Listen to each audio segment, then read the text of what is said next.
Hi, I'm State Senator Joe Markley here at the Capitol with an update on what's going on, or to some extent what isn't going on.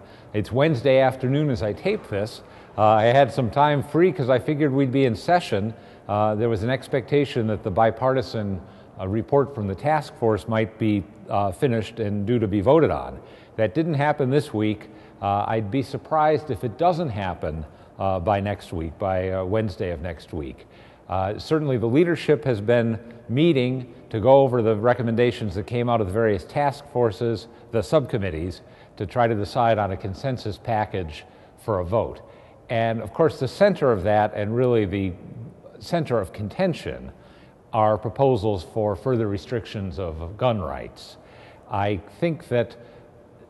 don't think anything that is being discussed would have prevented the tragedy that took place in December. And as I've said before, I'm not going to vote for restrictions on law-abiding gun owners, especially ones that would have no effect in preventing future tragedies. That's an issue that was discussed Monday of this week when gun owners throughout the state came up here to lobby their legislators.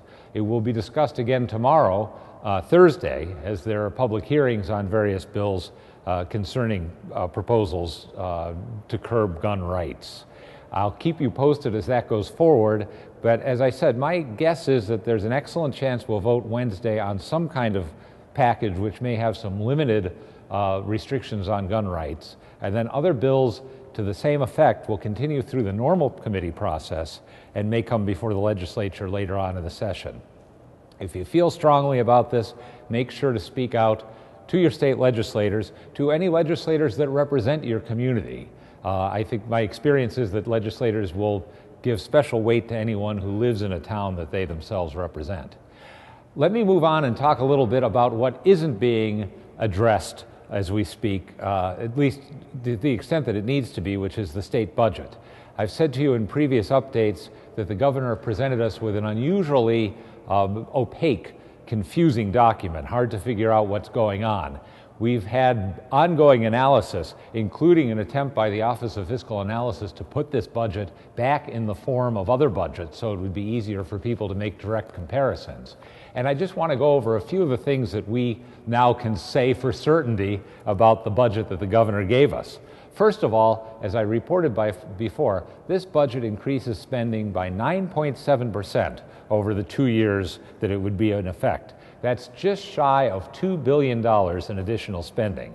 So for the second time in the midst of a fiscal crisis, the governor has presented the legislature with a budget that sharply increases state spending. The budget is not compliant with the spending cap. Aside from the fact that the governor moved many items, tens of millions of dollars, out of what would normally be counted under the spending cap, even sticking to what he included, he still would be over the spending cap, except for miscalculations, frankly, that amount to about $135 million over the 2 years. Say it is the antithesis of a transparent budget. 145 line items have been collapsed, so you can no longer see what's involved in them. Municipal aid has been transferred between accounts, broken up and put into different places, and the sources of the funding of municipal aid have been shuffled around. And the municipalities suffer severely under what the governor proposed, above all by the elimination of the car tax.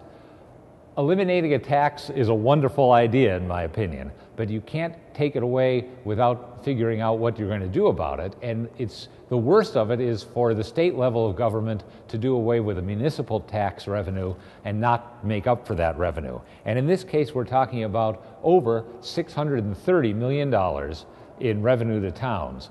In my hometown of Southington, for instance, it's well over $6 million that the town gets from the car tax. For the governor to say to the town simply, you can't collect that, but I'm giving you no alternative and I'm giving you no additional aid is absurd to my mind. This budget also has an additional $750 million in bonding over the 2 years, most of it to get money out of the normal general fund and over onto the bonding side. It also pushes out our repayment of bonding.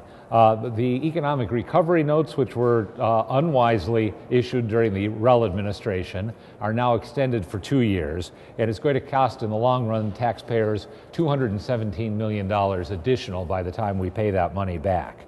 The governor again raised the Special Transportation Fund to the tune of $75 million, money that is earmarked for our roads and bridges and for transportation, and that now is being taken for the general fund.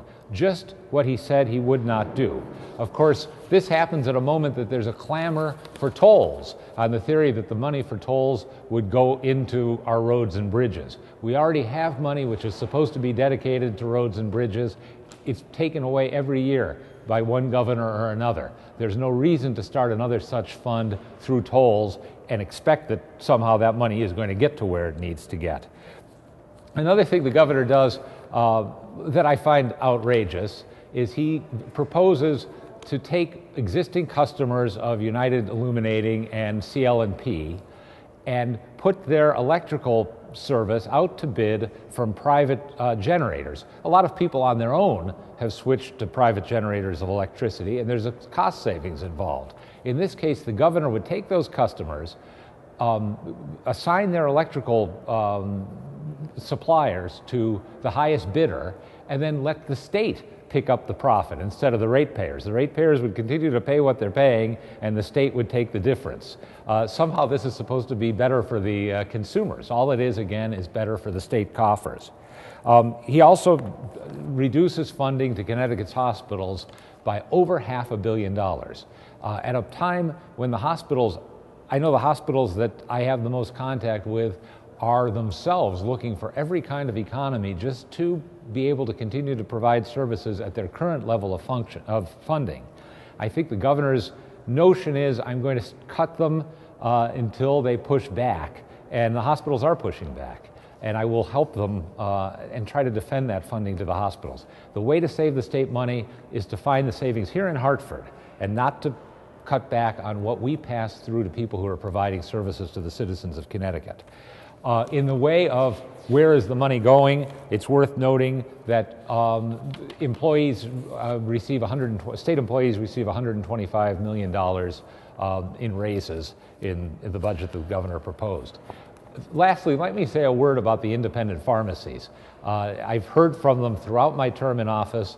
You know, I've known the folks at Serafino's Pharmacy and the Petrepkas at Plantsville Pharmacy all my life. And those are two, again, in my hometown, of the surviving small businesses that I remember from my boyhood. What the governor is proposing to do is to cut the dispensing fee they receive when they fill prescriptions and to cut the percentage that they receive in reimbursement. It simply isn't fair. These are businesses that have struggled to survive, that have been pillars of our community. And I hate to see them hit this way by this budget.